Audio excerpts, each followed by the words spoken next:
teus filhos, Pai. Aleluia. Te amamos, Deus. Glórias a Ti, Senhor. Glórias a Ti, ó Pai.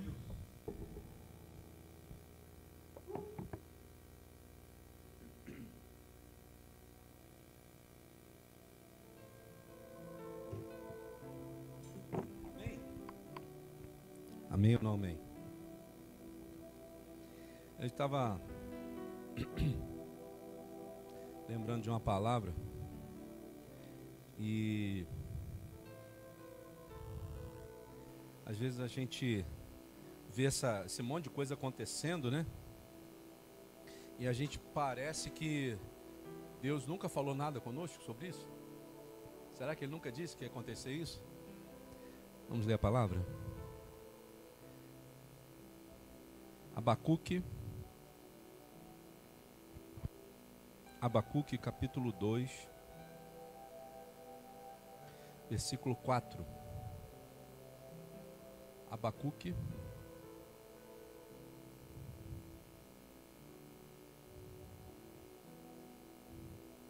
2, versículo 4.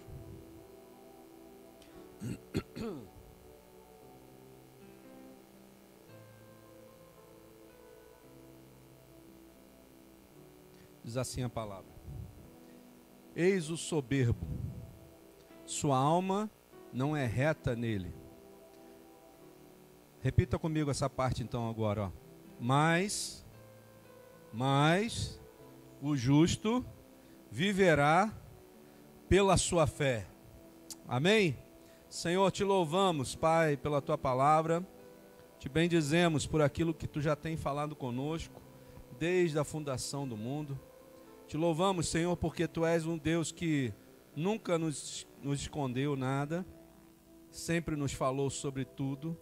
E hoje, Senhor, nós te pedimos que mais uma vez a Tua palavra seja, Senhor, lançada sobre nós e que venha sobre nós o Teu Santo Espírito que nos prometeu que nos ensinaria tudo, Senhor.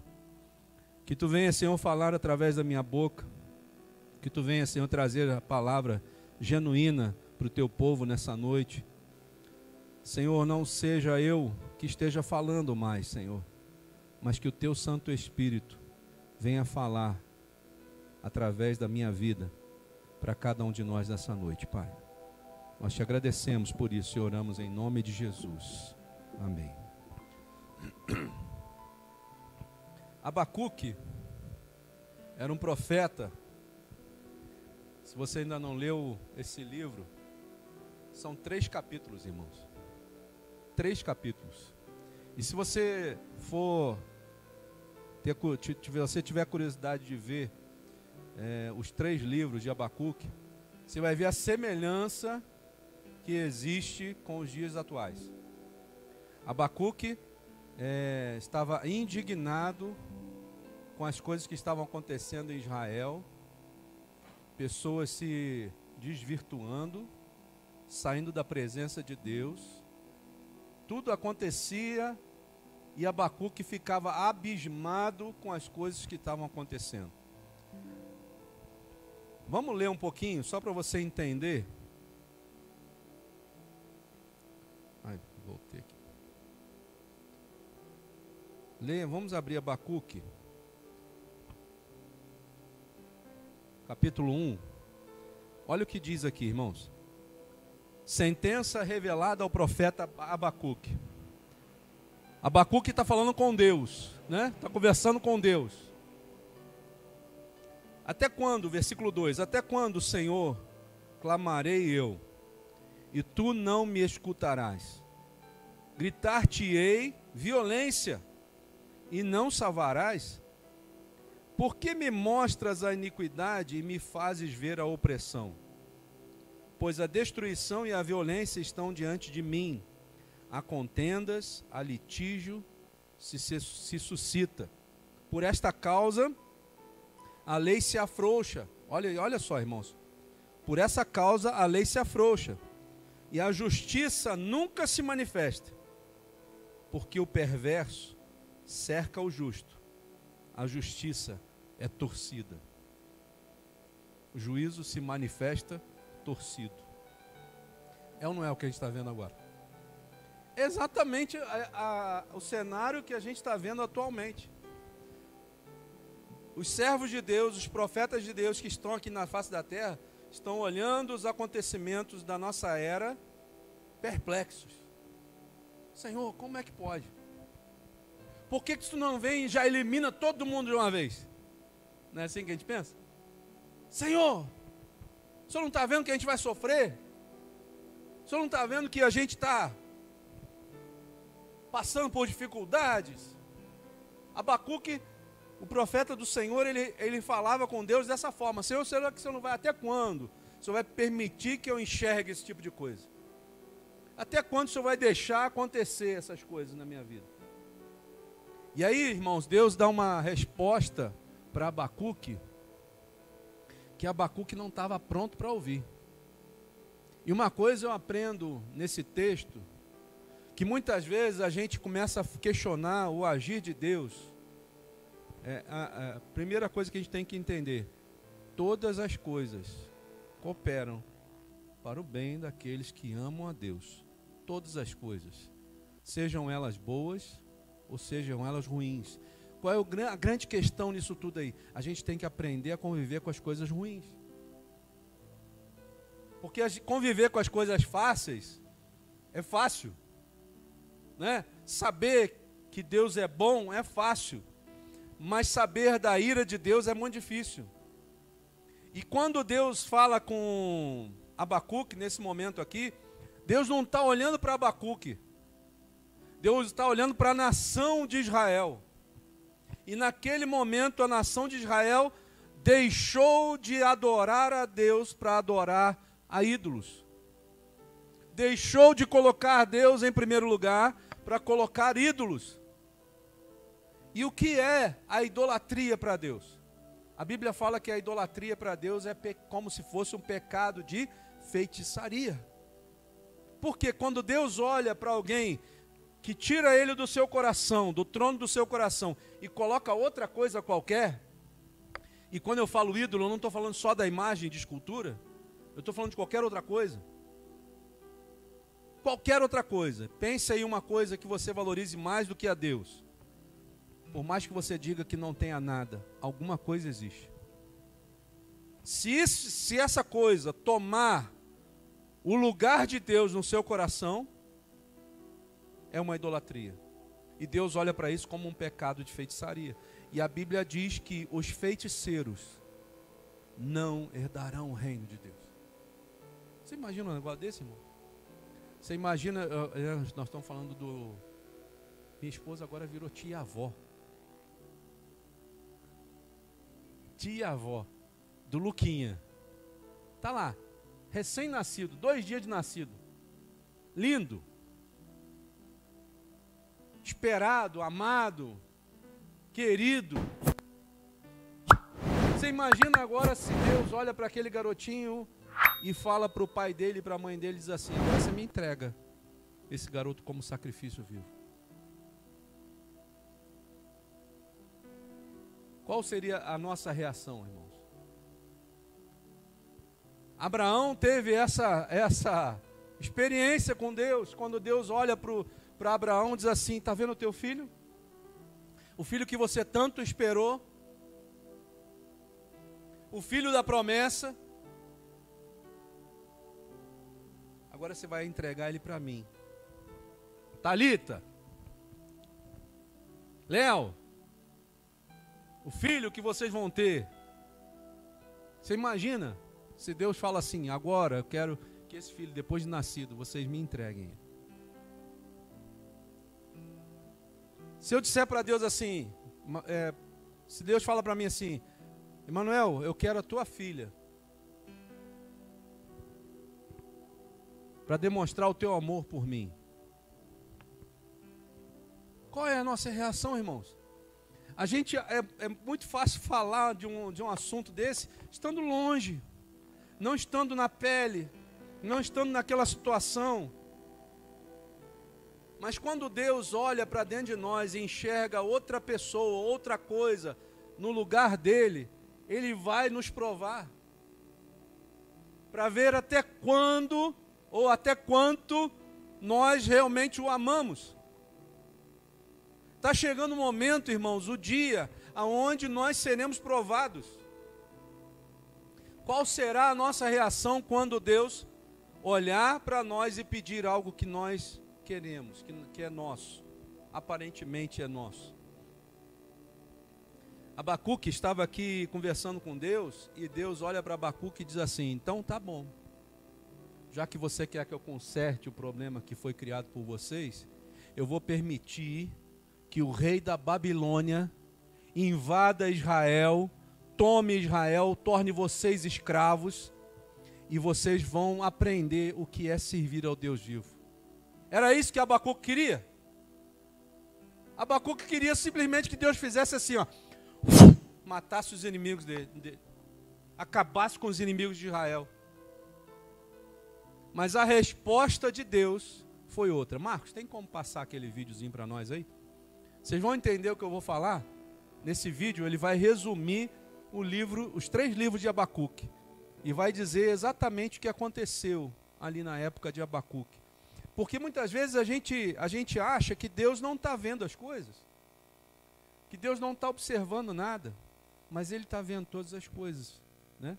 Ele está observando todas as coisas. Pode ser, Mar?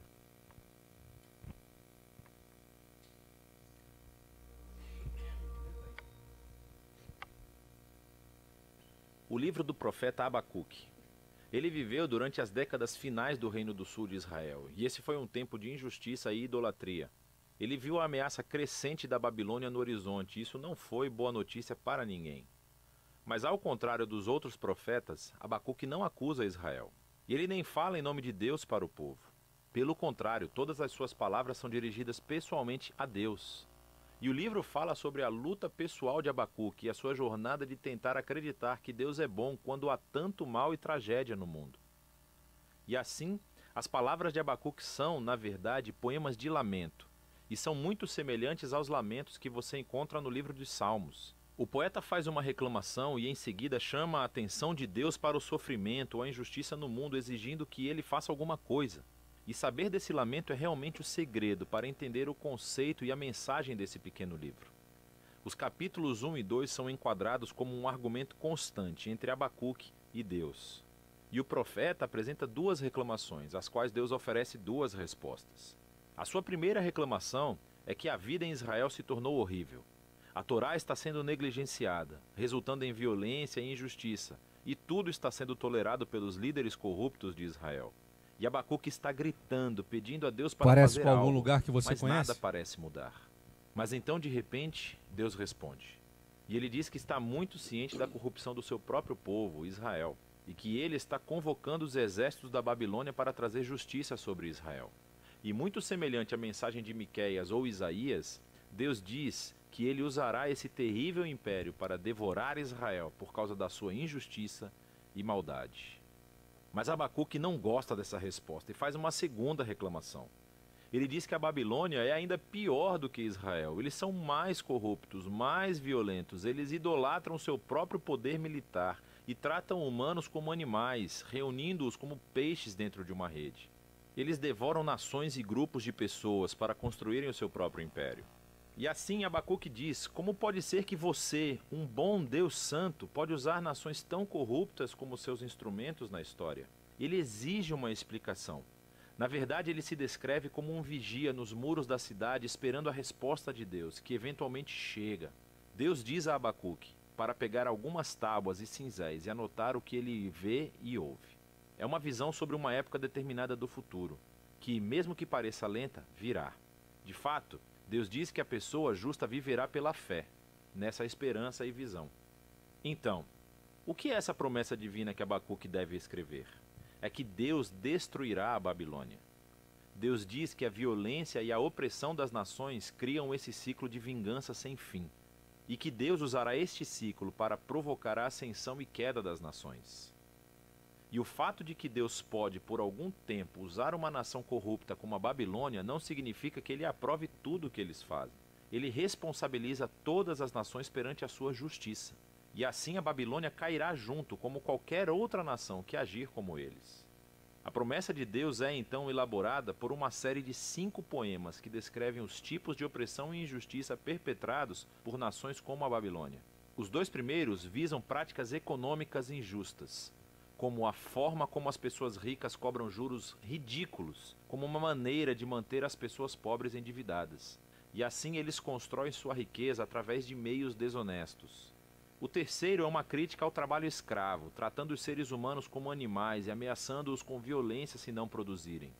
O quarto alveja o abuso do álcool por líderes irresponsáveis. Enquanto as pessoas estão sofrendo sob sua má liderança, eles estão festejando e desperdiçando seu dinheiro em sexo e bebida.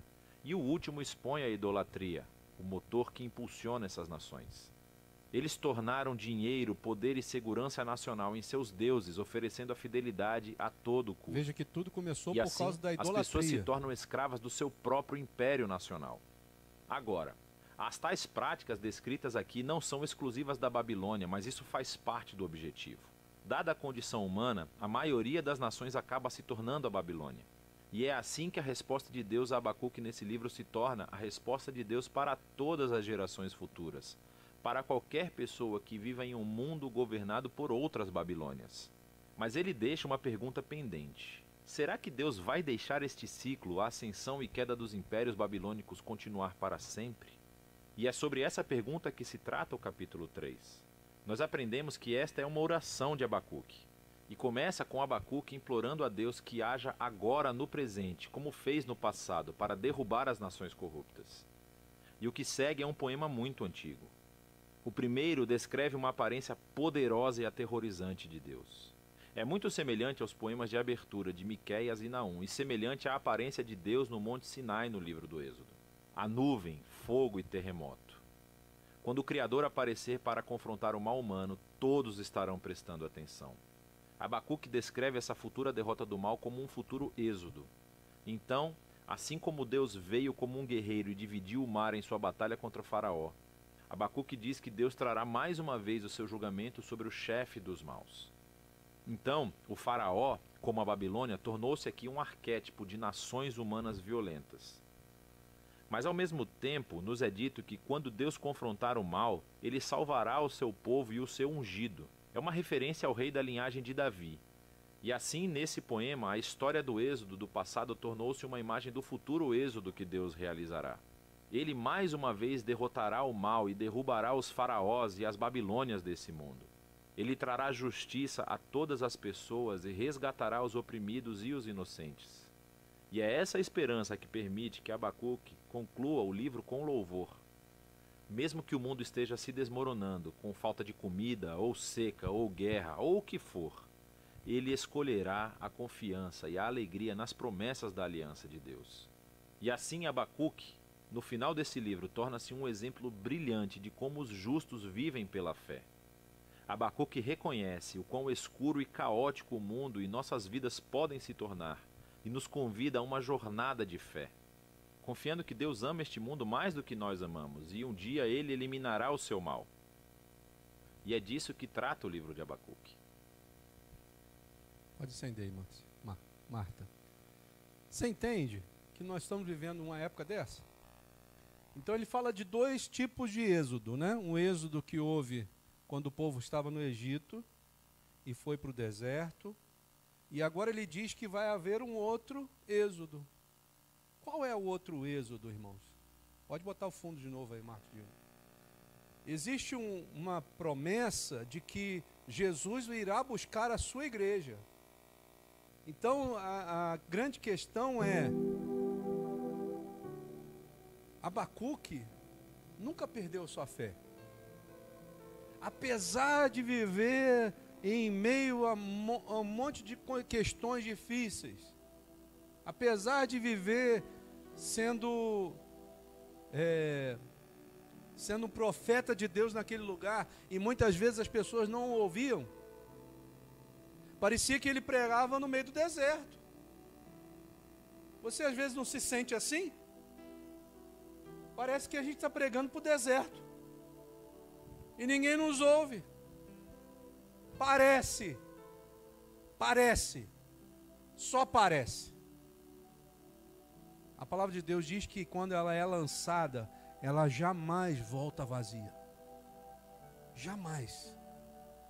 Uma coisa eu te garanto, pelo menos uma coisa acontece: você é edificado com ela. Ela jamais volta vazia. A palavra de Deus, ela é tão poderosa que ela tem o poder de entrar dentro de você e edificar a sua vida na hora que você fala ela. Então Abacuque talvez sirva de exemplo para nós não entrarmos em desespero e acharmos que tudo já está acabado, tudo já terminou, não tem mais chance, não tem mais solução, como é que eu vou viver num mundo com aquele homem? Como é que eu vou ser governado? Irmãos, quem governa a nossa vida não é o 9 dedos. Quem governa a nossa vida é o Senhor que fez os céus e a terra. É Ele que comanda a sua e a minha vida. É Ele que diz que a hora que vai descer chuva, é Ele que diz a hora que vai parar a chuva, é Ele que diz a hora que você vai lançar semente, é Ele que diz a hora que você vai resgatar aquilo que você plantou. Não se deixe levar pelas palavras que estão sendo ditas. Eu, durante algum tempo, esses dias aí, muitas vezes eu fiquei meio atordoado. Eu fiquei ouvindo coisas que muitas vezes eu pensei assim, não tem como reverter mais. E agora? O que vai ser? E aí, hoje eu estava pesquisando, pedindo ao Senhor uma palavra para que eu pudesse trazer para os irmãos. Eu fui conversar com meu cunhado, Henrique é meu cunhado? É cunhado, né? Eu nunca sei, cara, nunca sei o que ele é. Sei que ele é meu irmão. Fui conversar com o Henrique, e aí o Henrique, no meio da conversa, solta esse versículo, que nós vamos ler agora. Abacuque 3, versículo 17. Abacuque está no meio do desespero. Rajada de fogo em cima dele, está tomando pancada, orando ao Senhor, e Deus diz assim: deixa, fica quieto, fica tranquilo, não vai acontecer nada com você. E aí, quando Deus conversa com ele, traz a confiança que ele precisava. Olha as palavras de Abacuque, irmãos. Ainda que a figueira não floresça, nem haja fruto na vide, o produto da oliveira minta, e os campos não produzam mantimento, as ovelhas sejam arrebatadas do aprisco, e nos currais não haja gado, todavia eu me alegro no Senhor, exulto no Deus da minha salvação. O Senhor Deus é a minha fortaleza, e faz os meus pés como os da corça, e me faz andar altaneiramente, e o mestre de canto para instrumentos de cordas. Todavia eu me alegrarei no Senhor. O Senhor é a minha fortaleza. Sabe, irmãos, nós precisamos descobrir em Deus a nossa fortaleza. Porque as palavras que têm vindo contra nós, se nós não tivermos as muralhas da fortaleza do Senhor nos protegendo, elas vão nos atingir e vão nos tirar do prumo. É ligação que vem, é nego falando besteira, é não sei o que lá, acontecendo isso, acontecendo aquilo. Vai adiantar alguma coisa eu entrar em desespero? O que eu tenho que saber é que Ele é a minha alegria. Ele é a minha força. Por mais que as coisas pareçam estar difíceis, eu me alegrarei no Senhor. Sabe? Às vezes a gente esquece de quem nós somos filhos. Às vezes a gente esquece que a gente tem um pai. Eu vi outro dia o presidente falando um negócio, há um tempo atrás, né? E ele falou assim, exatamente assim: se vocês soubessem a força que vocês têm, nada pararia. E da mesma forma, nós precisamos entender que nós, muito mais do que aqueles que estão na frente dos quartéis, que talvez tenham muitas pessoas ali que nem conheçam a Deus ainda, mas estão lá por uma causa, muito mais nós que conhecemos o Deus Todo-Poderoso, que pode fazer todas as coisas, que fez os céus e a terra. Se Ele fez os céus e a terra, o que Ele pode fazer com a nossa vida, irmãos? Qual é a dúvida que você tem que Deus pode transformar a maldição em bênção na sua vida? Qual é a dúvida que você tem que Deus pode transformar aquilo que é tristeza em alegria? Qual é a dúvida? Eu me alegrarei no Senhor, não importa o que esteja acontecendo. Não importa que 1000 estejam caindo ao meu lado, 10.000 à minha direita, mas eu tenho a certeza que eu não vou ser atingido. Não vou ser, porque o Deus é a minha fortaleza. É a sua fortaleza. Um Deus que te protege de todos os ataques do maligno. Irmão, se você pudesse ter a sua visão espiritual aberta e ver o que acontece no mundo espiritual com relação à sua vida, você ia ver o quanto você é abençoado.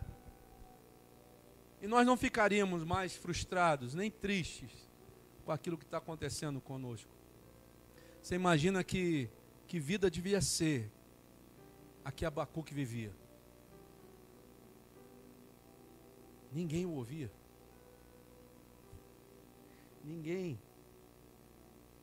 Mas existia alguém que ouvia a oração de Abacuque. A oração do profeta Abacuque sob a forma de canto. Sabe quando que ele começou a entender o projeto e o propósito de Deus para a vida dele? Quando ele deixou de orar lamentando. Quando a gente para de orar lamentando, dizendo assim, Senhor, por quê? Por que eu tive que passar por isso? Eu lembro de quando eu fui acometido daquela doença, eu tive que fazer aquela operação.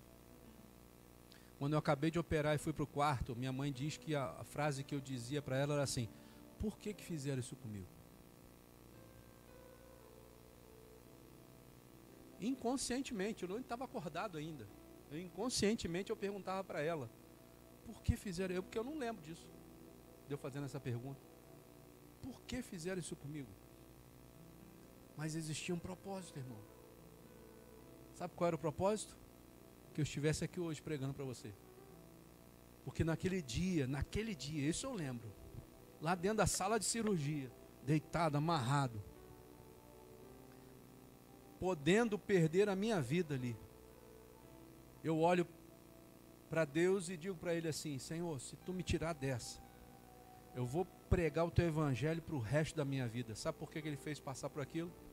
Para chegar nesse dia e falar isso com Ele. Eu fiz uma aliança com Ele.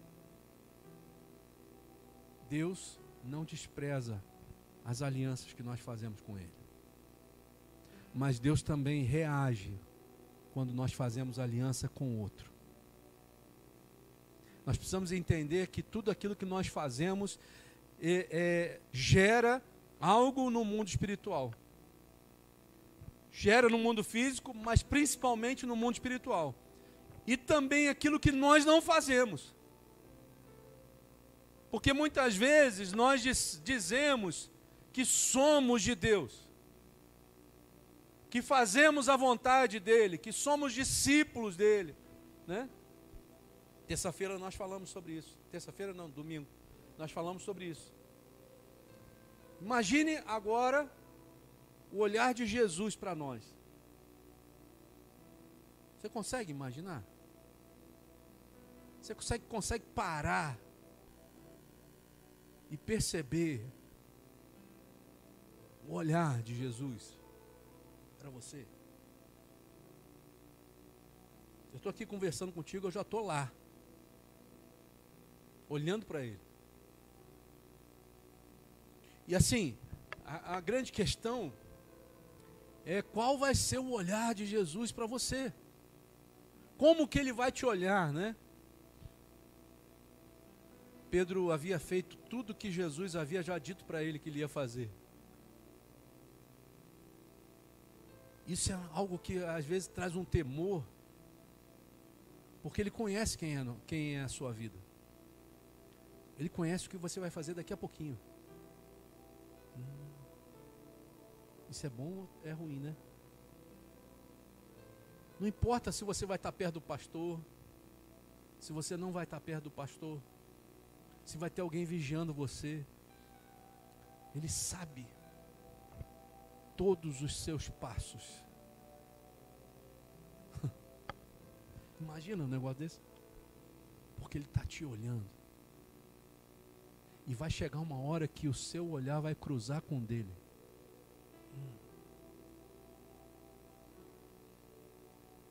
E a palavra de Deus diz que o olhar dele é mais penetrante do que uma espada de 2 gumes. Sabe aquele olhar que você olha para a tua esposa e ela sabe tudo que já está acontecendo? Minha esposa é assim, eu olho para ela e falo, misericórdia. Ou então olho para ela e falo assim, graças a Deus. Só de olhar. Não é assim? Você imagina Jesus que te criou. Que a palavra de Deus diz que Ele estava presente no dia que você foi feito, né? Façamos o homem a nossa imagem, conforme a nossa semelhança. Ali estava presente a Trindade, o Pai, o Filho, o Espírito Santo te vendo ser feito. Você imagina o Luquinha sendo feito e Jesus, o Espírito Santo e o Pai ali. Mais um. Acabamos de fazer mais um. A nossa imagem e a nossa semelhança. E às vezes você vê assim a ingenuidade de uma criança, né? Eu vejo minha filha. Jesus diz para nós que se nós não formos ingênuos, como uma criança, a gente jamais vai entrar no reino dos céus. O que Deus quer de nós é que a gente deixe de ser tão arrogante. O que Jesus quer de nós é que a gente deixe de ser tão independente. O que Jesus quer de nós é que a gente volte a ser filho. Ser como aquela criança que chega perto de Jesus sem ter noção do que está fazendo às vezes. Minha filha chega perto de mim, ela fica pedindo. E eu digo, não. Mas ela continua me amando. Às vezes tu dá uma bronca, ela sai chorando. Passa 10 minutos, daqui a pouco ela volta de novo e pede a mesma coisa. Por que ela faz isso, irmãos? Porque ela nos ama. E ela não consegue viver longe. Esses dias que eu estava lá, isolado, ela estava louca para entrar no quarto e me dar um abraço, mas não podia. Sabe? É esse tipo de amor que Deus quer que a gente tenha por Ele de novo. Que a gente não consiga viver longe dEle, da presença dEle, de agradar a Ele. Eu estava agoniado, sem poder estar aqui pregando a palavra, porque a coisa que eu mais amo é pregar a palavra dEle, porque eu sei que nessa hora Ele está rindo. E dizendo assim, meu filho está falando aquilo que eu queria que ele falasse. A maior alegria que você pode ter é agradar o coração do teu Pai. E se agradar daquilo que está no coração dele. Né? Porque vai ter hora que o teu pai vai dizer não. E você vai insistir, ele vai dizer não. E você vai insistir, ele vai dizer não. E ele vai dizer um não mais forte. E você vai ficar triste. Mas você sabe que você não pode mais viver sem Ele. Não dá mais para viver sem a presença de Deus na sua vida. Eu não sei como você consegue, às vezes, ficar longe da presença dEle. Eu não consigo. Aonde eu estou, irmãos, aonde quer que eu esteja, eu preciso entender que o justo viverá pela fé. A fé não dá para ser mais coisa palpável. A fé não dá para ser uma coisa que você tenha certeza, porque muitas vezes a certeza da fé é uma incerteza do olhar do humano, olhar humano. Hebreus 11:1 fala exatamente isso. O que é a fé? é a certeza das coisas que eu não estou vendo. E a convicção daquilo que ainda não existe. Então a fé, na verdade, ela, para o olhar humano, não existe. Eu estava conversando no carro com minha esposa agora, falando sobre uma pessoa que a gente conhece. E falando sobre a posição que ele chegou hoje. Um homem que pregava a palavra. Um homem que aparentemente andava com Deus. Hoje não quer saber, nem de ouvir falar. Eu fui tentar falar com ele sobre Deus e tentar falar com ele se eu podia ajudá-lo. E ele virou para mim e falou assim: tem muita coisa que agora eu não acredito mais. Você imagina? Sabe por quê, irmão? Porque não entendeu o que é a fé. A fé não depende das coisas que eu vou segurar na minha mão. A fé não depende nem da minha saúde. A fé é algo que Deus vai fazer pela vontade dEle, mediante a minha busca. Romanos capítulo 1, versículo 17, também fala sobre o justo viverá pela fé. Romanos 1,17 diz assim: visto que a justiça de Deus se revela no Evangelho, de fé em fé, como está escrito, o justo viverá pela fé. Gálatas capítulo 3, versículo 11, também fala sobre o mesmo tema. Gálatas 3, 11. E é evidente que pela lei ninguém é justificado diante de Deus, porque o justo viverá pela fé. Por que ele está falando sobre isso? Porque ele está dizendo que a fé, ela não pode ser baseada naquilo que é palpável, naquilo que é letra. Porque tem muita gente que conhece letra, a palavra, mas usa a palavra para retirar toda a fé daquela pessoa. Tem gente que usa a Bíblia para, na verdade, trazer morte para aquelas pessoas. E Deus, através dessa palavra, Ele está dizendo assim: sabe por que você, pela lei, não é justificado? Porque pela lei você descobre que você é pecador.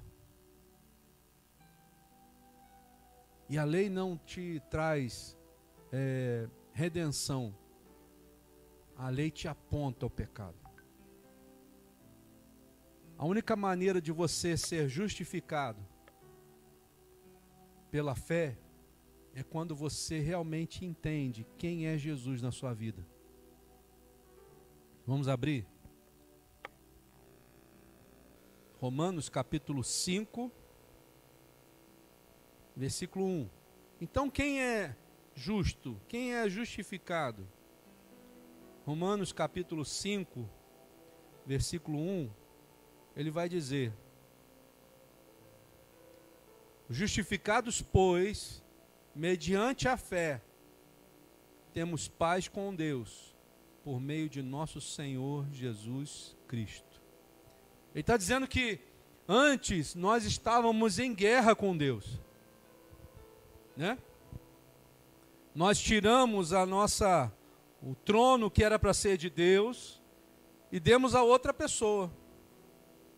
No caso ali, quando Adão e Eva deixaram de crer na palavra de Deus e desobedeceram ao Senhor, eles tiraram o trono que era de Deus e entregaram para o diabo. E deixaram ele governar a vida deles.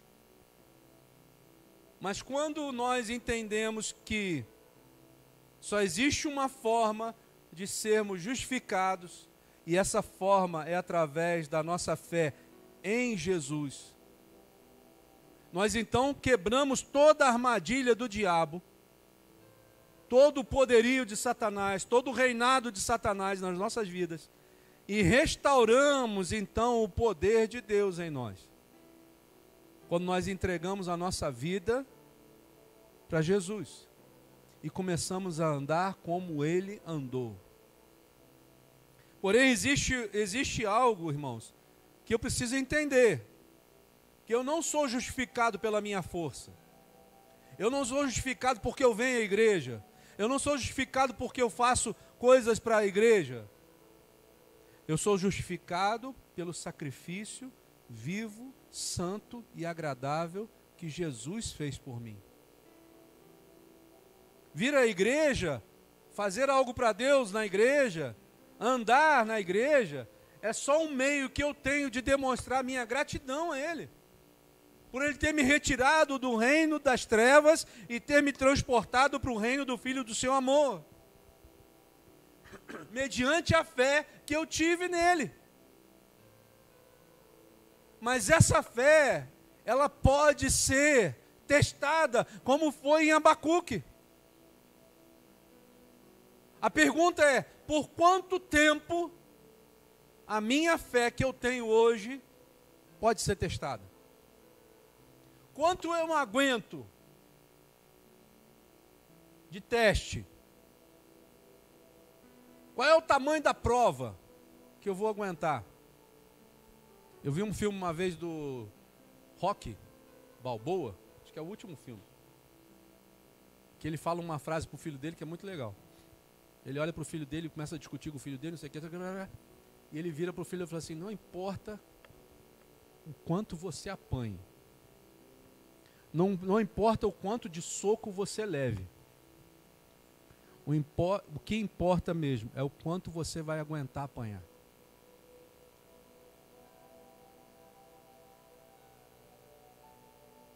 Eu ia fazer uma pergunta aqui, eu nem vou.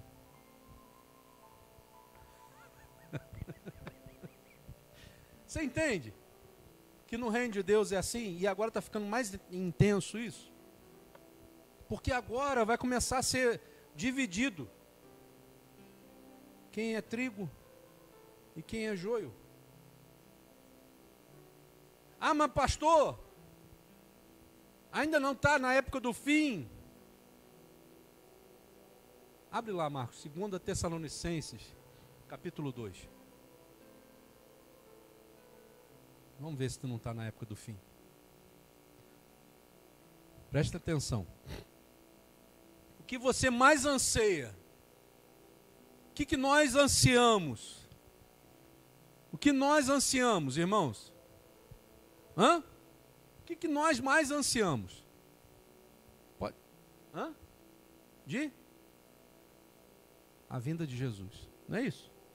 Se um crente, que se diz crente, não anseia a volta de Jesus, tem alguma coisa errada com esse crente. Porque tem uma linha aí de teologia, chamada triunfalistas, que a pregação deles é essa, que o Senhor demore mais tempo para voltar, para eu poder continuar aqui nessa terra. É assim. Que o Senhor demore mais tempo. Mas olha, presta atenção. Ora, irmãos, rogamo-vos pela vinda do nosso Senhor Jesus Cristo e pela nossa reunião com Ele. Então, o que ele está dizendo aqui? Ele está falando da volta de Jesus e do arrebatamento da igreja, né? É o que vai acontecer com a igreja. Vai. Que não vos movais facilmente do vosso entendimento. Por que ele está dizendo isso? Nem vos perturbeis. Por que ele está dizendo isso? Porque muito provavelmente existiria uma época, que não foi na época dele, mas está sendo agora, aonde vai existir situações que vão tentar mover da nossa mente aquilo que Jesus já colocou. Aquilo que foi ensinado pelos apóstolos do Senhor. Vai existir isso, ó. Mas ele está dizendo assim, quanto à vinda do Senhor Jesus, não se mova facilmente do vosso entendimento, nem vos perturbe. quer por espírito, quer por palavra, quer por epístola, como de nós, como se o dia de Jesus Cristo estivesse já perto. Ó, preste atenção. E ele vai dizer algo que você vai ficar abismado. Ninguém de maneira alguma vos engane, porque não será assim sem que antes venha. Então, ele está dizendo assim, Jesus não vai voltar antes que isso aconteça. Ó, vai. A apostasia. O que é apostasia, irmãos? O que é apostasia? Falta de fé. O que eu acabei de dar um exemplo para você aqui? De um amigo meu. Sabe o que esse amigo era? Pastor, junto comigo. Pastor, irmão. Hoje está em casa. Dizendo que o pensamento dele está mudando. Ó, o que está acontecendo lá? Se moveu facilmente do seu entendimento. Se perturbou. Então a apostasia já está acontecendo, sim ou não? Você não conhece gente que não tem fé? Você não conhece gente que já foi crente e agora já não é mais? Você não conhece gente que acreditava em Deus e agora não acredita mais? Apostasia, já está acontecendo. E se manifeste o homem do pecado, o filho da perdição. Quem é esse cara? Quem é esse cara? O anticristo. Esse cara está muito próximo de se manifestar, irmãos. Ele já está aqui na terra. Ele já está aí. Preste atenção, o que ele é? Vai. O qual se opõe e se levanta contra tudo que se chama Deus, ou se adora. De sorte que se assentará como Deus, no templo de Deus, querendo parecer Deus. Sabe por que ainda não Jesus não voltou ainda? Porque falta só essa parte da profecia se cumprir. O filho da perdição se manifestar. Mas preste atenção numa coisa, ele está dizendo um detalhe ali muito interessante, que ele está dizendo assim, que ele vai se assentar como Deus, no templo de Deus, querendo parecer Deus. Aonde vai ter isso, irmãos? Onde vai ser esse templo? Jerusalém. Você sabia que já está sendo construído esse templo? Sabia disso? Antes, eles diziam que não poderia ser construído. Por quê? Porque existia uma mesquita muçulmana no meio do terreno, aonde eles achavam que era o templo de Salomão e de Davi. Que era onde eles colocavam o templo, o trono do Senhor. Só que eles já estão descobrindo que não é exatamente aonde está a mesquita muçulmana. É um pouquinho para o lado. E ele já tem todos os utensílios, todos, para construir o templo. As placas do templo vão ser placas pré-moldadas, não vai ser nada vai demorar anos para construir não, irmãos. Os utensílios do templo já estão todos comprados. Tanto é que eles estão querendo já no próximo ano colocar já um trono no lugar lá, sem ter as placas das paredes ainda. Mas o trono eles já estão querendo colocar. Existe uma profecia em Israel que Jesus iria voltar quando nascesse uma ovelha vermelha em Israel. Você sabia que nasceu essa ovelha? Você sabia disso? Já nasceu essa ovelha com a lã vermelha. Está lá.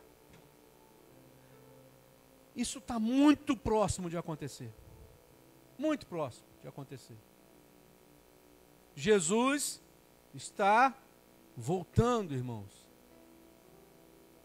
E ele vai se manifestar. Como que o anticristo, o filho da perdição, vai se apresentar?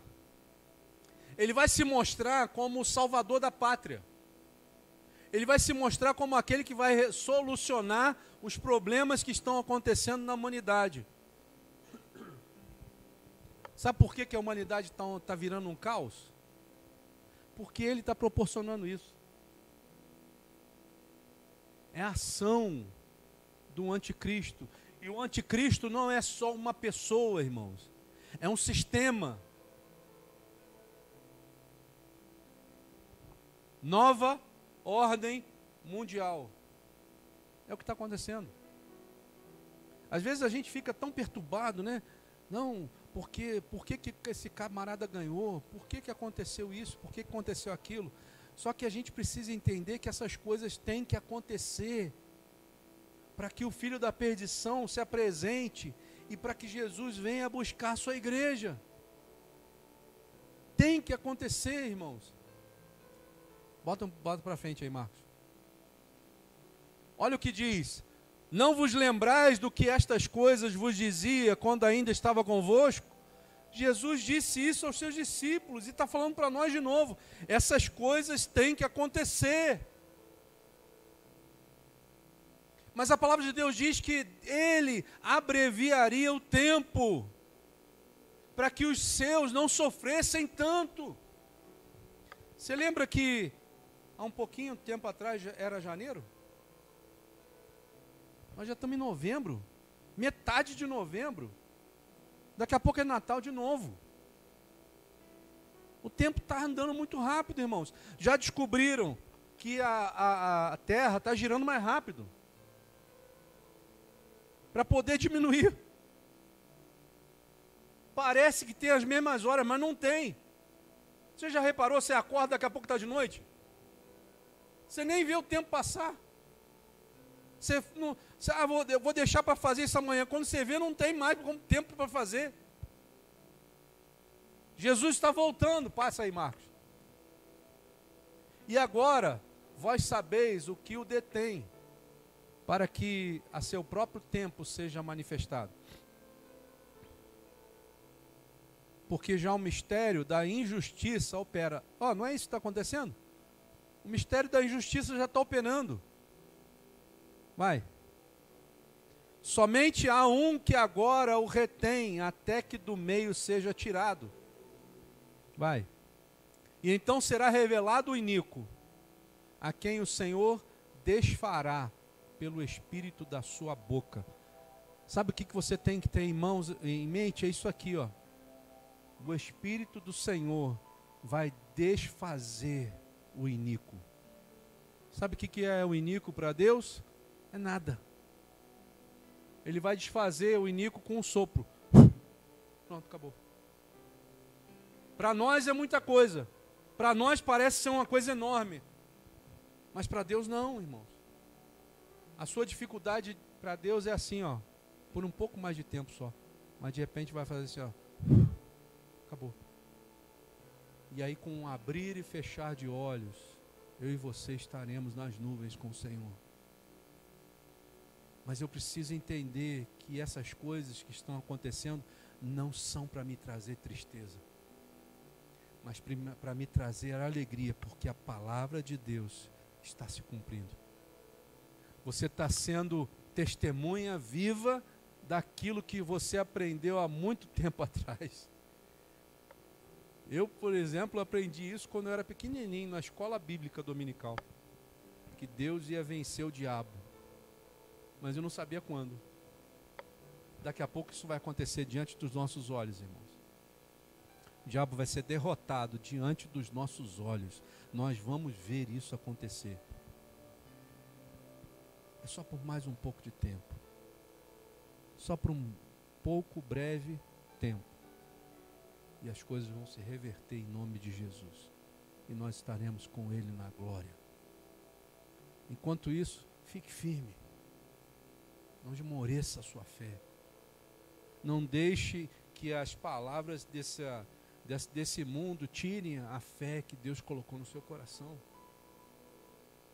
Às vezes a gente está distraído demais com as coisas que o mundo está falando. Às vezes a gente está ouvindo demais as coisas que está passando na televisão. Leia a palavra. A melhor notícia que você vai ter é a notícia do Evangelho, boas novas de Cristo. As boas novas do Cordeiro. Ele aniquilará pelo esplendor da sua vinda. Ele vai acabar com o diabo. E vai ser na nossa frente, irmãos.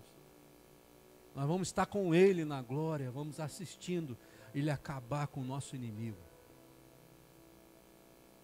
E em nome de Jesus, tudo aquilo que às vezes a gente acha que é terrível, que é ruim, vai parecer nada diante daquilo que você vai enxergar na glória com Deus. A nossa leve e momentânea tribulação não pode ser comparada à glória que se manifestará na presença dEle. Você entende? Deus está contigo, Deus está conosco. Fique firme, se mantenha firme no Senhor. Tem muita coisa para acontecer ainda, em nome de Jesus. Amém? Vamos orar?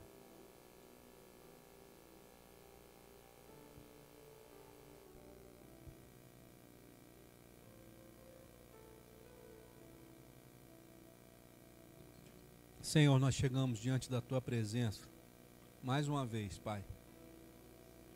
E nós queremos Te agradecer, porque mesmo diante de todas as coisas, Senhor, todos os pensamentos, todas as atitudes que nós temos tido, Tu ainda, Senhor, tem aquela paciência absurda, Senhor, de olhar para nós e dizer assim: o justo viverá pela fé. E nós entendemos que a fé, Senhor, que vem para nos ajudar a viver, ela vem de Ti, Senhor.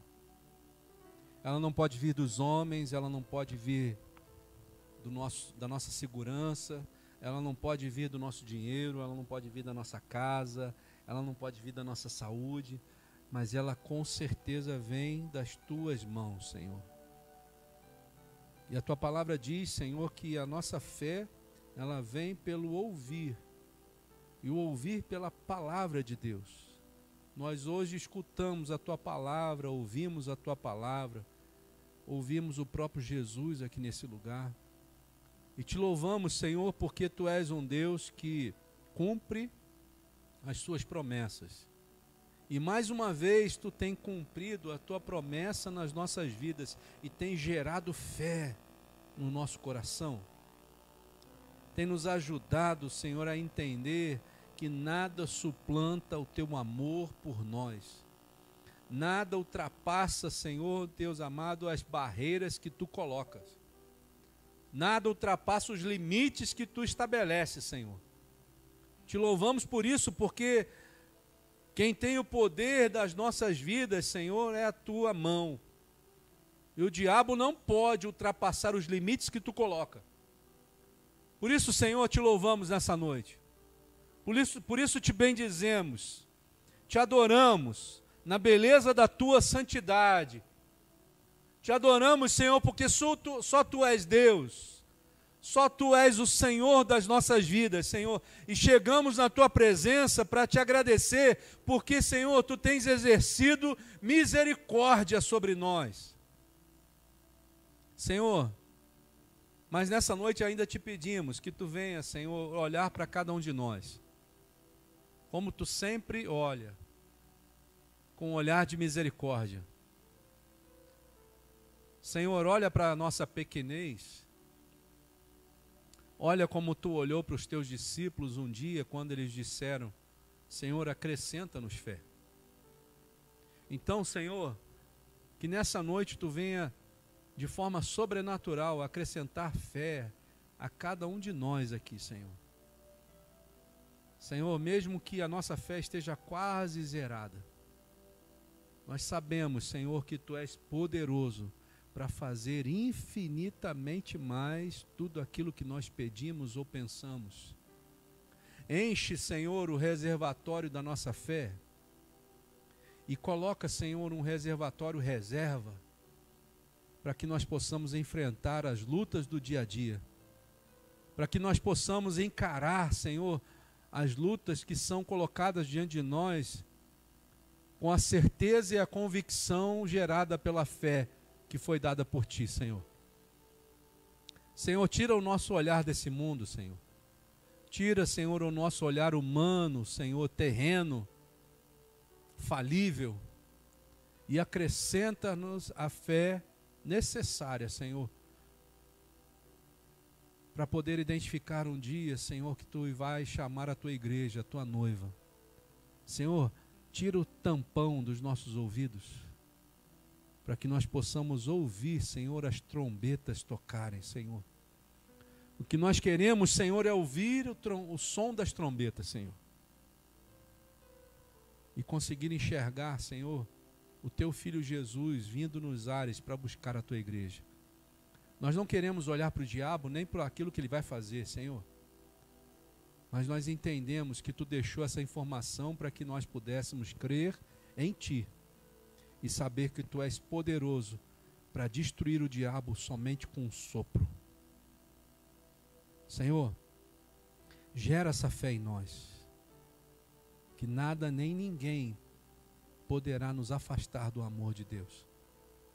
Senhor, gera, Senhor, em nós a certeza de que Tu estás andando conosco, Senhor, todos os dias da nossa vida. Tu não nos abandonou, Tu não nos deixou órfãos, mas a Tua palavra nos garante que Tu nos entregou o outro Consolador, o Espírito Santo, que nos consola nas horas mais terríveis, que enxuga as nossas lágrimas, que nos ajuda a ficar de pé, que nos leva a fazer a vontade do Pai. Senhor, em nome de Jesus, nós Te pedimos por cada irmão dessa igreja, Senhor. Cada irmão e cada irmã, que da mesma forma, Senhor, que tem enchido os nossos corações, que Tu também vá lá e encha os seus corações agora com a fé necessária, Senhor, para estar de pé, vencendo as astutas ciladas do diabo, Senhor. Não deixa que esses irmãos sejam enganados no seu entendimento. Não deixa que eles sejam distraídos, Senhor, com as armadilhas do diabo. Mas em nome de Jesus, aguça os seus sentidos, Senhor, espirituais, para que eles possam ter discernimento e conseguir enxergar aonde o diabo está tentando tirar a fé deles. Senhor, coloca o desejo nos seus corações de estar junto conosco neste lugar. Senhor, traz vidas novas também. Senhor, usa-nos, Senhor, nos nossos afazeres para alcançar outras vidas para Ti, Jesus. Que a nossa vida seja um testemunho vivo, santo e agradável a Ti, Senhor. Senhor, que a nossa mente seja transformada pela renovação no nosso entendimento. Que nós venhamos a entender a Tua palavra como nunca nós entendemos antes, Senhor. Que, Senhor, todo o véu seja rasgado, toda visão turva seja limpa, que todo impedimento seja retirado, que todo mofo seja liberado e retirado agora em nome de Jesus. Pai, coloca, Senhor, na nossa mente, Senhor, o capacete da salvação, Pai. Não permita, Senhor, que as setas venham atingir a nossa mente, mas que elas encontrem a barreira do capacete da salvação, Senhor. Senhor, coloca também no nosso peito, Senhor, a couraça, Senhor, do Teu Santo Espírito. Senhor, não permitindo que as nossas emoções sejam atingidas, Senhor, mas que também nós não sejamos enganados por elas, Senhor. Coloca, Senhor, também em nós o cinturão da verdade, que possamos andar pela verdade do Teu Santo Espírito e não mais a nossa verdade, Senhor. Coloca, Senhor Deus amado, em nós também as sandálias da preparação do Evangelho da paz, que nós venhamos a andar segundo a Tua paz. Não a paz que o mundo dá, Senhor, mas a paz de Deus, a paz que excede todo entendimento. Não importa o que esteja acontecendo ao meu redor, mas que a paz do Senhor seja sobre as nossas vidas, Senhor. Senhor, nos dê também o escudo da fé, para que possamos, Senhor, nos proteger dos dardos inflamados do diabo, Senhor.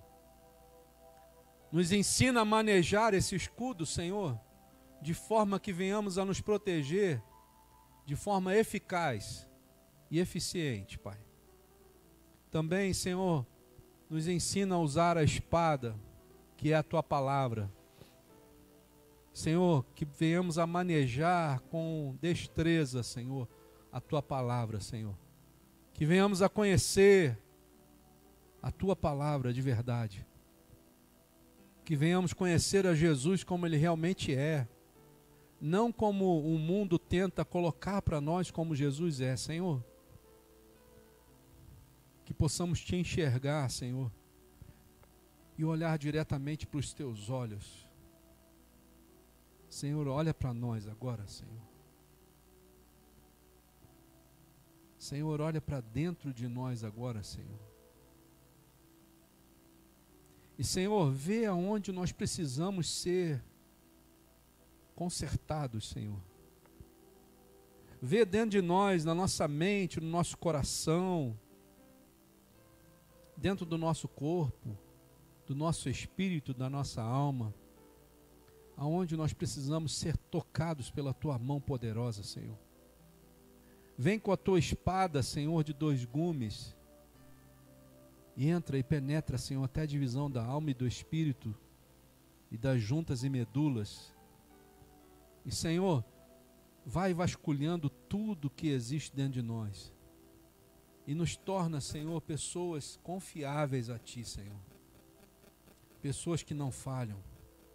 Não porque somos infalíveis, mas porque temos um Deus que não falha. Senhor, nos ajuda a viver pela fé, Senhor. Tira os nossos olhos, Senhor, dos montes e nos faz olhar para Ti, Jesus. Quantas vezes, Senhor, a nossa confiança estava nos montes, mas não é nos montes que está a nossa fé. A nossa fé está em Ti, Senhor. Que nessa noite o Teu Santo Espírito venha visitar de verdade cada um de nós. Que tenhamos experiências verdadeiras contigo, Senhor.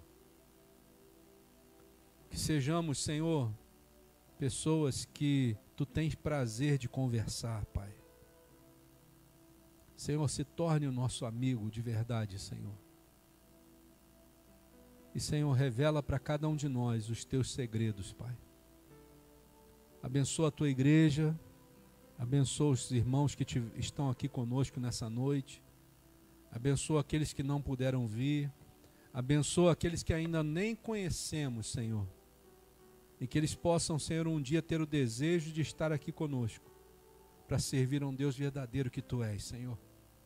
Te louvamos, Te agradecemos e oramos em nome de Jesus. Amém, Senhor. E que o Senhor te abençoe e te guarde. Que o Senhor faça resplandecer o seu rosto sobre ti e tenha misericórdia de ti. Que o Senhor sobre ti levante o seu rosto e te dê a paz, hoje e para todos sempre. Amém, Jesus. Amém? Que Deus te abençoe. Que Deus seja o teu companheiro em nome de Jesus. Graça e paz.